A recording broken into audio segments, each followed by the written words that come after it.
বিএনপির লোকজন আপনাদেরকে বলি, আমি যদি জিজ্ঞাসা করি তারেক রহমান লন্ডনে গিয়ে পলিটিক্যাল অ্যাসাইলাম করেছে এবং ওই অ্যাসাইলামে অ্যাপ্রুভ হয়েছে,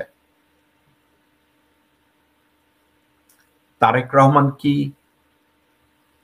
জাতীয়তা চেঞ্জ করে নাই? নাগরিকত্ব নেয় নাই? জোবায়দা রহমান কি নাগরিকত্ব নেয় নাই? জোবায়দা রহমানের আব্বা রিয়ার অ্যাডমিরাল মাহবুব আলী খান তো রয়ের ওত নিছে 1982 সালে এরশাদের সহায়তায়।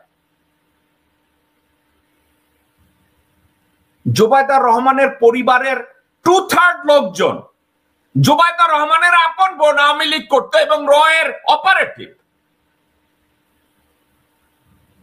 এই কথাগুলো যদি সামনে আসে তো আপনারা কি জবাব দিবেন?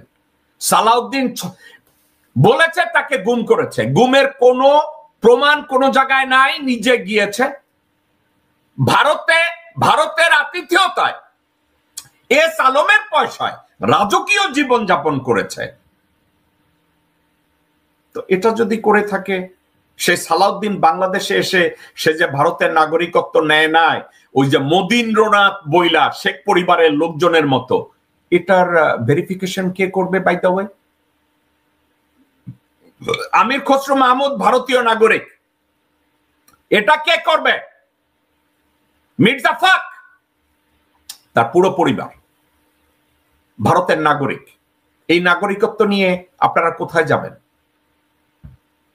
আপনাদের কাছে কি কোনো জবাব আছে? জবাব নাই, রাইট? আপনারা খলিলুর রহমানের উপরে একেবারে দুমড়ায়া চাপড়ায় পড়লেন, ভারতীয় নাগরিক, ভারতীয় নাগরিক। ডক্টর মোহাম্মদ ইউনূস আমেরিকান নাগরিক, অমুকের নাগরিক, শামুকের নাগরিক।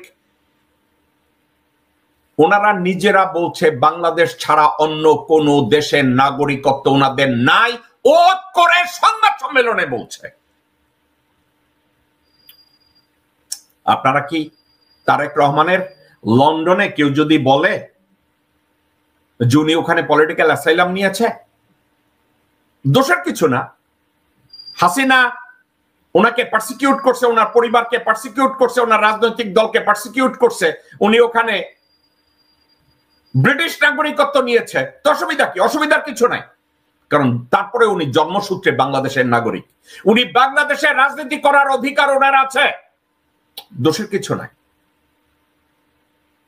তাহলে তারেক রহমানের নাগরিকত্বটা নিয়ে একটু খোঁচা মারেন, জোবায়দা রহমানের নাগরিকত্ব নিয়ে একটা খোঁচা মারেন, তার মেয়ে জাইমা রহমানের নাগরিকত্ব নিয়ে একটা খোঁচা মারেন।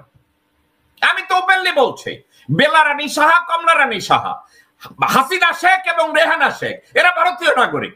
তারা ভারতীয় নাগরিক এসে বলবে 1975-এ আমার বাপ মায়ের জয় বাংলা কইরা দিছে, এই জন্য আমরা ভারতীয় নাগরিকত্ব নিছি, আমাদের দ্বৈতী নাগরিকত্ব আছে। তো বলো, আজকের আপনারা খলিলুর রহমান আমেরিকান নাগরিক, ডক্টর ইউনূস 14 দেশের নাগরিক, অথচ আপনাদের নিজেদের দলের চেয়ারম্যান, ভাইস চেয়ারম্যান, মহাসচিব সব ভারতীয় নাগরিক এবং ব্রিটিশ নাগরিক। এটা নিয়ে আপনাদের তলে হাত দেন।